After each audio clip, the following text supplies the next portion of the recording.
Hello students, इस video में आप सीखेंगे potential due to a sphere.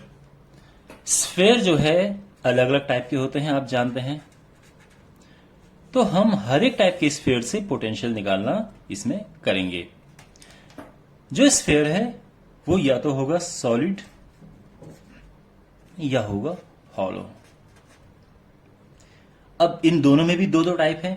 जो सॉलिड स्फीयर है वो है non conducting and conducting,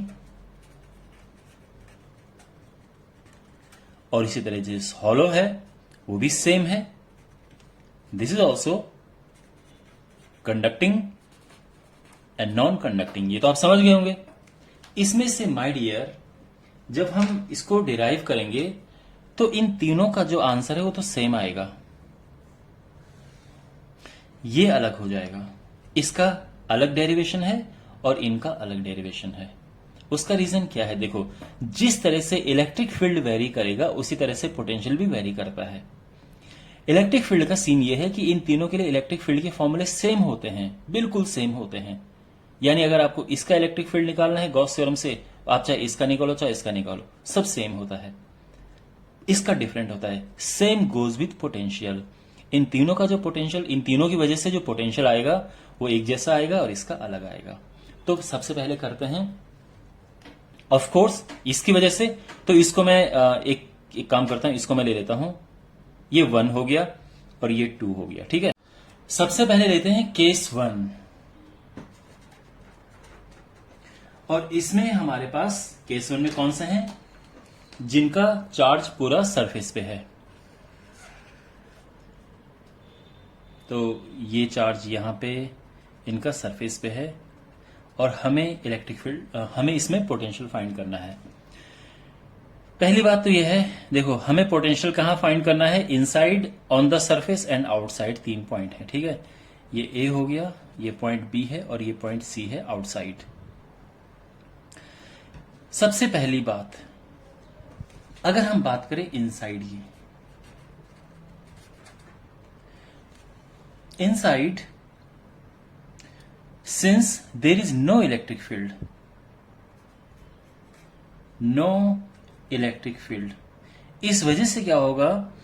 there is no work done in moving a charge from one point to other point। यानी जो वर्क डन होता है वो, अगर मैं बात करूं एक पॉइंट यहां पे 1 है, दूसरा 2 है, तो एक पॉइंट से दूसरे पॉइंट पे जाने में जो वर्क डन होगा वो 0 होता है। अब जो वर्क डन है वो क्या है? दैट इज Q नॉट, कोई charge, test charge, that is V2 minus V1। ये फॉर्मूला होता है वर्क डन का। ये 0 है। अगर ये 0 है तो V1 is equal to V2 हो गया। V2 minus V1 0, V1 is equal to V2। और इससे ये पता चलता है कि अंदर किसी भी पॉइंट पे अगर हम देखें तो पोटेंशियल हर जगह सेम होगा। Potential is uniform everywhere, inside, even on the surface. तो सरफेस से लेके इनसाइड तक पूरा सेम है। इसे प्रूव करने का एक और तरीका है। आप जानते हैं कि जो डेल्टा वी होता है हमारा, या V final minus V initial, that is minus integration E dot D R. अब ई ही 0 है तो क्या होगा? डेल्टा वी 0 है। डेल्टा वी क्या होता है? फाइनल माइनस इनिशियल, यानी 2 1 भी ले सकते हैं, बात एक ही है। और यहां पे आप देख सकते हैं initial is equal to final, ठीक है ना। मींस जो एक पॉइंट पे है वही दूसरे पॉइंट पे है। तो ये दूसरे तरह से आप निकाल सकते हैं। एनीवे, ये just a little extra knowledge, बाकी यहां से तो आ गया। नाउ द क्वेश्चन इज कि सरफेस पे क्या है? ये पोटेंशियल। सरफेस पे पोटेंशियल हम निकालेंगे तो देखो, पोटेंशियल का फॉर्मूला है minus integration E dot D R in terms of ये। मैंने आपको लास्ट वीडियो में बताया था कि इलेक्ट्रिक फील्ड एंड पोटेंशियल के बीच में ये रिलेशन होता है। अब यहां पे हम ये अज्यूम कर रहे हैं कि किसी पॉइंट को हम लेके जा रहे हैं इनफाइनाइट से किसी पॉइंट आर पे, ठीक है। किसी चार्ज को हम इनफाइनाइट से और ये सरफेस पे लेके आ रहे हैं, तो जो इंटीग्रेशन होगा उसकी लिमिट लगेगी इनफाइनाइट टू आर। बाकी जो इलेक्ट्रिक फील्ड है, you know the formula, 1/4 pi epsilon naught 1/r² dr और इसमें कॉस 0 1 होता है तो उसको हमने लिखा नहीं है। अब यहां पे देखो माइनस जो कांस्टेंट है ये, sorry this is Q, I beg your pardon, जो कांस्टेंट है वो बाहर आ गया, तो ये सब बाहर आ गया। 1/r² का इंटीग्रेशन क्या होता है, -1/r, और ये जो लिमिट है इनफाइनाइट टू r, ये लग गया, माइनस बाहर आ जाएगा तो प्लस हो जाएगा, और ये आ जाएगा 1/4πε0, अपर लिमिट लगा 1/r, लोअर लिमिट इनफाइनाइट लगा के 0 हो जाएगा, और ये यहाँ पे Q है तो ये Q ये आ गया, और ये पोटेंशियल आ गया हमारा ऑन द सरफेस। तो सरफेस पे क्या है, ये है, ठीक है। और सेम सिचुएशन ये है कि अगर हमें बाहर निकालना हो आउटसाइड,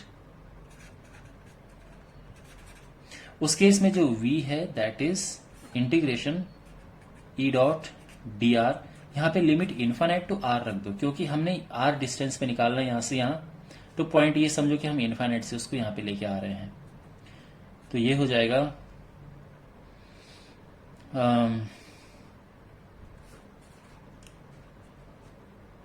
ये R है, इलेक्ट्रिक फील्ड इज 1/4πε0 Q/r², और ये dr है, जो cos 0 आएगा उसको हमने 1 रख दिया है, और यहां पे -Q/4πε0, और जो इसका इंटीग्रेशन करेंगे बिल्कुल सेम है, एकदम सेम चलता जा रहा है, केवल लिमिट ही चेंज हुई है, लिमिट अब इनफाइनाइट टू r हो गई है, और इवेंचुअली जो रिजल्ट आएगा वो आएगा 1/4πε0 Q/r, ये आंसर आ गया है। ओके, अब यहां पे मैं आपको एक बात बताता हूं, अगर हम ग्राफ की बात करें that this is potential and this is distance from the centre of a point, ठीक है, जहां पे हमने निकालना है, तो आप नोटिस करेंगे सेंटर से लेके यहां तक, जब तक कि वो रेडियस आर पे ना आ जाता है तब तक इसका पोटेंशियल बिल्कुल यूनिफॉर्म है, बिल्कुल एक जैसा है। जब वो रेडियस जब यहां पे आ जाता है, जो रेडियस आर है, उसके बाद डिक्रीज होना शुरू होता है, और डिक्रीज किस तरह से होता है, inversely proportional to R. And now we have case 2, जिसमें हमारे पास एक सॉलिड स्फीयर है बट ये नॉन कंडक्टिंग है और यूनिफॉर्मली चार्ज्ड है, तो नॉन कंडक्टिंग होने की वजह से जो इसका चार्ज है वो मूव नहीं होता है और बिल्कुल यूनिफॉर्मली डिस्ट्रीब्यूटेड रहता है। So we have to find inside, on the surface and outside, इन 3 जगहों पे हमें निकालना है पोटेंशियल, फाइन। तो इसके लिए हमें इलेक्ट्रिक फील्ड चाहिए, तो इलेक्ट्रिक फील्ड अगर मैं ए पॉइंट की बात करूं तो वहां पे इलेक्ट्रिक फील्ड क्या होगा, देखो सबसे इजी होता है बाहर निकालना, outside, which is 1/4πε0 Q/r²।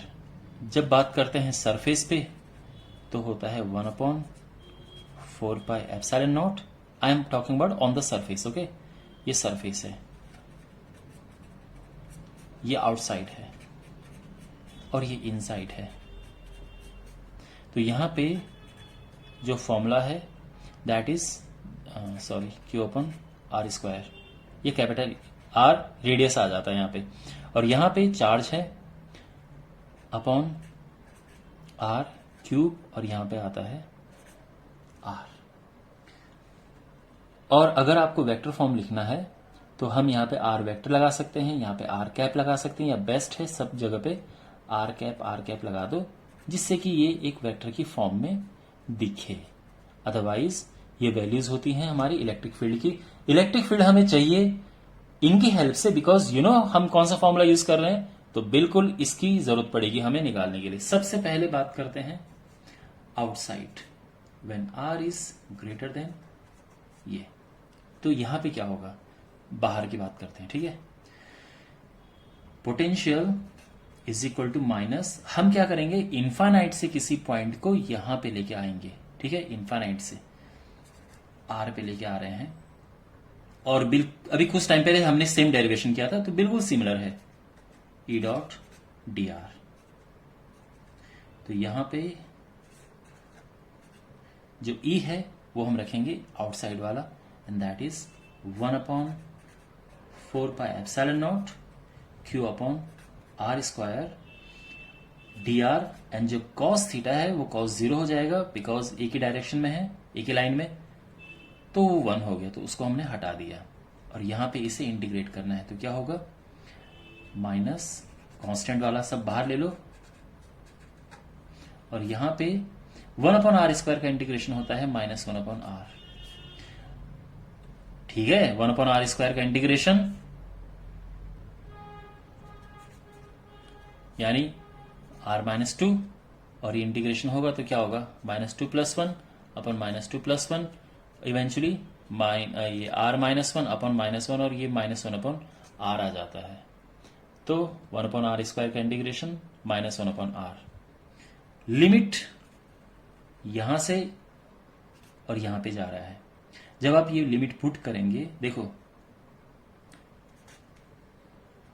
Minus का या मल्टीप्लाई हुआ, अपर लिमिट लगाया 1 अपॉन आर आ गया, माइनस 1 अपॉन इन्फिनिटी 0 होता है, तो सिंपली हमारे पास आ गया क्यू अपॉन आर, और ये अभी हमने निकाला था, तो बिकॉज सब सेम ही है, ठीक है ना। तो कुछ डिस्टेंस पे अगर हमें आउटसाइड निकालना है तो ये कंडक्टिंग है, नॉन कंडक्टिंग है, hollow, it doesn't matter at all, बस हमें यहां से यहां तक डिस्टेंस पता होनी चाहिए, चार्ज पता होना चाहिए, सेम फॉर्मूला है। जब हम बात करते हैं ऑन द सरफेस की, उस केस में जो v है दैट इज, अब हम इन्फाइनाइट से उसको सरफेस पे लेके आ रहे हैं, तो सारा सेम है, लिमिट चेंज होगी और फाइनली हमारे पास ये आ जाएगा 4 पाई एप्सिलॉन नॉट, यहां पे कैपिटल आर लग जाएगा, गॉट इट। तो सरफेस पे ये है। अब बात करते हैं विच इज थोड़ा इनसे ज्यादा कॉम्प्लिकेटेड बट कोई इतना मुश्किल है नहीं, इनसाइड की। इनसाइड पे जो पोटेंशियल है वो क्या होगा, देखो हम इन्फानाइट से लेके आ रहे हैं इनसाइड तक, अंदर, तो पहले इन्फानाइट से सरफेस पे लेके आएंगे,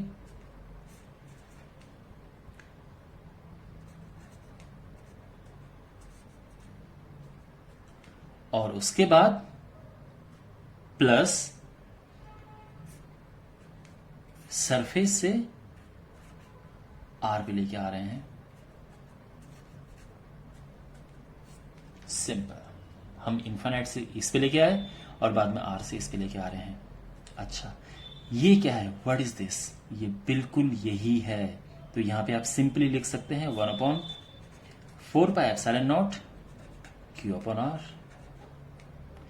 और जहां तक इसकी बात है ये माइनस प्लस माइनस का माइनस आ गया, और ये है integration, this is R, R जो ई है वो यहां पे इनसाइड का ये आएगा 1 upon 4 pi epsilon naught Q upon R cube, और यहां पे आर आ गया, और डी आर है because cos theta dot product की वजह से जो कॉस थीटा है कॉस 0 के 1 हो जाएगा, तो उसको आप हटा दीजिए।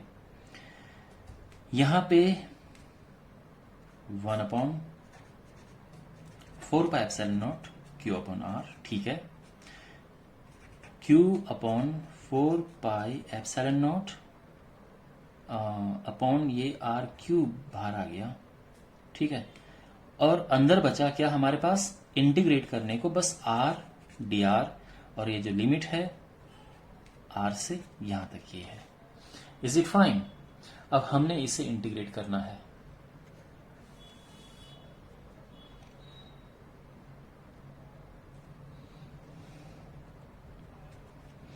One upon 4 pi epsilon naught Q upon R minus 1 upon 4 pi epsilon naught Q upon R cube.